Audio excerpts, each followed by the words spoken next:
Hi friends, എല്ലാവർക്കും വർണ്ണ കാഴ്ചകളിലേക്ക് സ്വാഗതം. കഥയിലാണെങ്കിൽ പ്രീതയെ പൃഥ്വി കുറ്റപ്പെടുത്തുകയാണ്. പൃഥ്വി പറയണം, ഞാൻ ഫോൺ വിളിച്ചപ്പോൾ കിരണാണ് ഫോൺ എടുത്തത്. അങ്ങനെയെങ്കിൽ നിന്നെ എനിക്ക് സംശയിക്കാമായിരുന്നു. പക്ഷേ നിന്നോടൊരു വാക്ക് പോലും ഞാൻ ചോദിച്ചില്ല. നിനക്ക് സർപ്രൈസ് ആയിട്ട് ഡയമണ്ട് നെക്ലേസ് തരാനാണ് ഉദ്ദേശിച്ചത്. പക്ഷേ എല്ലാവരും കൂടെ ഇങ്ങനെ ആക്കിയല്ലോ എന്നൊക്കെ പറയാണ്. പൃഥ്വി ആണെങ്കിൽ പ്രീതയോട് സംസാരിക്കുന്നതെല്ലാം കിരൺ പുറകിൽ നിന്ന് കേട്ടുകൊണ്ടിരിക്കുന്നു. പൃഥ്വി പറയാണ്, ഞാനാണെങ്കിൽ അമ്മയോട് പറയുകയാണ് എന്നും ഷോപ്പിംഗ് ചെയ്യണം നമ്മുടെ വിവാഹത്തിന് വേണ്ടിയെന്ന്. പക്ഷെ ഞാൻ ഇനി അമ്മയോട് എങ്ങനെ പോയി പറയും, നിനക്കെന്നെ വിശ്വാസമില്ല എന്നൊക്കെ. ഞാനാണെങ്കിൽ ഓരോ പ്രാവശ്യവും നിരപരാധിയാണെന്ന് പ്രൂഫ് ചെയ്ത് മടുത്ത്. ഇനി നീ തന്നെ തീരുമാനിക്ക്, എന്നെ വിവാഹം ചെയ്യണോ വേണ്ടയോ എന്ന്. പ്രീതയ്ക്കാണെങ്കിൽ പൃഥ്വി അങ്ങനെ പറയുമ്പോൾ ശരിക്കും ഷോക്കാകുകയാണ്. പ്രീത പറയാണ്, ഉറപ്പായിട്ടും വിവാഹം കഴിക്കണമെന്ന്, എല്ലാത്തിനും സോറി പറയുന്നു. എന്നിട്ട് ഇനി ഞാൻ ഇതുപോലെ ഒരു തെറ്റ് നിങ്ങളുടെ അടുത്ത് ചെയ്യത്തില്ല എന്നൊക്കെ പ്രീത ഉറപ്പ് കൊടുക്കുകയാണ്. പ്രീത കരയുന്നതൊക്കെ കണ്ടിട്ട് പൃഥ്വിയാണെങ്കിൽ കണ്ണൊക്കെ തുടച്ചു കൊടുക്കുന്നു. ഇനിയും കരയരുതെന്നൊക്കെ പറയുകയാണ്. പൃഥ്വി ചോദിക്കുകയാണ്, ഞാൻ നിനക്ക് വേണ്ടി വാങ്ങി തന്ന നെക്ലേസ് ആണെങ്കിൽ നിന്റെ കഴുത്തിൽ ഇട്ട് തരട്ടെ എന്ന്. കിരൺ ആണെങ്കിലും പുറകിൽ നിൽക്കുന്നത് പൃഥ്വി കാണുന്നുണ്ട്. അതുകൊണ്ടുകൂടാണ് പ്രീതയോട് അങ്ങനെ ചോദിച്ചത്. പ്രീതയാണെങ്കിൽ സമ്മതം കൊടുക്കുന്നു. പൃഥ്വിയാണെങ്കിൽ കിരണിനെ നോക്കിയിട്ടാണെങ്കിൽ പ്രീതയുടെ കഴുത്തിലേക്ക് നെക്ലേസ് ഇട്ട് കൊടുക്കുകയാണ്. കിരണാണെങ്കിൽ ശരിക്കും അത് ഇഷ്ടപ്പെടുന്നില്ല. കിരൺ മനസ്സിൽ വിചാരിക്കുകയാണ്, നീ ശരിക്കും നല്ലവനൊന്നുമല്ല എന്ന്. ശരിക്കും നീ നാടകം കളിക്കുകയാണ്. നിന്റെ ശരിയായ മുഖം എല്ലാവരെയും മുന്നിൽ ഞാൻ കൊണ്ടുവരുമെന്നൊക്കെ കിരൺ സ്വയം പറയുന്നു. കിരണാണെങ്കിൽ മനസ്സിലാകുന്നുണ്ട് പൃഥ്വിയാണെങ്കിൽ ശരിക്കും ഈ നെക്ലേസ് വാങ്ങിയതല്ല, പ്രീതയെ പറ്റിക്കുകയാണെന്ന്. കിരണാണെങ്കിൽ ഇതൊന്നും കണ്ടിട്ട് ഇഷ്ടപ്പെടുന്നില്ല. കിരണാണെങ്കിൽ അവിടെ ഇരിക്കുന്ന ഒരു ഫ്ലവർ വേസ് തട്ടി താഴെ ഇടുന്നു. ഫ്ലവർ വേസിൻ്റെ സൗണ്ട് കേട്ടിട്ടാണെങ്കിൽ കിരണും പൃഥ്വിയും തിരിഞ്ഞു നോക്കുന്നു. കിരണാണെങ്കിൽ പ്രീതയോട് പറയണം, അച്ചമ്മയ്ക്കാണെങ്കിൽ കാല് വയ്യ, നീ അങ്ങോട്ട് ചെല്ലാൻ പറയുന്നു. പ്രീതയാണെങ്കിൽ ഉടനെ തന്നെ അങ്ങോട്ട് പോവുകയാണ്. പ്രീത പോയി കഴിഞ്ഞിട്ട് പൃഥ്വി കിരണിനോട് പറയണം, നീ ഇങ്ങനെയൊക്കെ ചെയ്തിട്ട് എന്തെങ്കിലും പ്രയോജനമുണ്ടോ എന്ന്. കിരൺ പറയണം, എന്നോട് നീ സത്യങ്ങളെല്ലാം ഇപ്പം തന്നെ പറയണമെന്ന്. പൃഥ്വി അപ്പോൾ പറയണം, ഞാൻ പറയേണ്ട ആവശ്യമില്ലല്ലോ, നിനക്കെല്ലാ സത്യവും അറിയാമല്ലോ എന്ന്. സത്യം തെളിയുന്നത് വരെ നിന്റെ കാര്യങ്ങളെല്ലാം എല്ലാവരോടും ഞാൻ പറഞ്ഞുകൊണ്ടേയിരിക്കുമെന്ന് കിരൺ പറയുകയാണ്. അപ്പോൾ പൃഥ്വിയാണെങ്കിൽ ഓൾ ദ ബെസ്റ്റ് പറഞ്ഞു വിടുന്നു. ിലാണെങ്കിൽ എല്ലാവരുടെ അടുത്തും കരഞ്ഞുകൊണ്ടിരിക്കുകയാണ്. ആ സമയത്ത് രാധികയും അതുപോലെ കവിത ആൻറ്റിയെല്ലാം കിരണിനോടും രോഹിത്തിനോടും സോറി പറയാൻ പറയുന്നു. കിരണിനാണെങ്കിൽ രോഹിത് എന്നോട് സോറി പറഞ്ഞില്ല എന്നൊക്കെ പറഞ്ഞാണ് കരയുന്നത്. രോഹിത് ആണെങ്കിൽ വേറെ വഴിയില്ലാതെ സോറി പറയുകയാണ്. രാധിക ഒരുപാട് നിർബന്ധിക്കുമ്പോൾ കിരൺ ആണെങ്കിൽ ഷേർലിൻ്റെ മൊബൈൽ എടുക്കാൻ വേണ്ടി അടുത്തു പോയിട്ട് സോറി പറഞ്ഞിട്ട് മൊബൈൽ എടുക്കുന്നു. ാണെങ്കിൽ പ്രീതയും പൃഥ്വിയും വരികയാണ്. രാധികയാണെങ്കിൽ പ്രീതയെ കുറ്റപ്പെടുത്തുകയാണ്, നീ കാരണമാണ് ഈ പ്രശ്നങ്ങളെല്ലാം ഉണ്ടായതെന്ന്. നിനക്ക് കാറിൽ വെച്ച് നെക്ലേസ് കിട്ടിയ സമയത്ത് തന്നെ നീ പൃഥ്വിയോട് ചോദിക്കാമായിരുന്നു. നീ ഹോസ്പിറ്റലിലും പൃഥ്വിയുടെ കൂടെ ഉണ്ടായിരുന്നു, നീ എന്തുകൊണ്ട് ചോദിച്ചില്ല എന്നൊക്കെ പറയാണ്. അച്ചമ്മ എപ്പോൾ പറയണം, ഈ വിഷയങ്ങളെല്ലാം വിട്, ഇത് കഴിഞ്ഞു പോയില്ല, ഇനി നമുക്ക് നാളത്തെ ദിവസത്തെക്കുറിച്ച് സംസാരിക്കാമെന്ന് പറയുന്നു. നാളത്തെ ദിവസമാണെങ്കിൽ 25ാമത്തെ വെഡ്ഡിങ് ആനിവേഴ്സറിയാണ് രാധികയുടെയും മഹേഷിൻ്റെയും. അതിനെല്ലാവരും വിഷ് ചെയ്യുന്നു.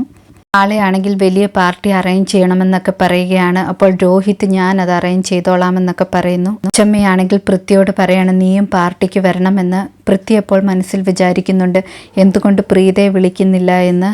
ഷേർലിനാണെങ്കിൽ അച്ചമ്മയോട് ചോദിക്കുന്നുണ്ട്, പ്രീതയോടുള്ള ദേഷ്യം കൊണ്ടാണോ വിളിക്കാത്തതെന്ന്. അച്ചമ്മ അപ്പോൾ പറയണം, ഞാനാണെങ്കിൽ കിരണിനെയും രോഹിത്തിനെയും വിളിച്ചില്ലല്ലോ, അതുപോലെ തന്നെ പ്രീത എൻ്റെ കൊച്ചുമോളെ പോലെ തന്നെയാണെന്ന് പറയുന്നു.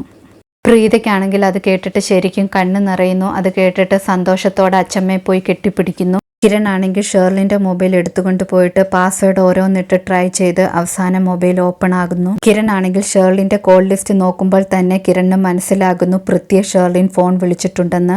ഇവിടെ നടന്ന കാര്യങ്ങളെല്ലാം ഷേർലിൻ പൃഥ്വിയെ ഫോൺ വിളിച്ചു പറഞ്ഞിരിക്കുന്നു. അത് കഴിഞ്ഞാണ് പൃഥ്വി ഈ നാടകമെല്ലാം കളിച്ചിരിക്കുന്നത്.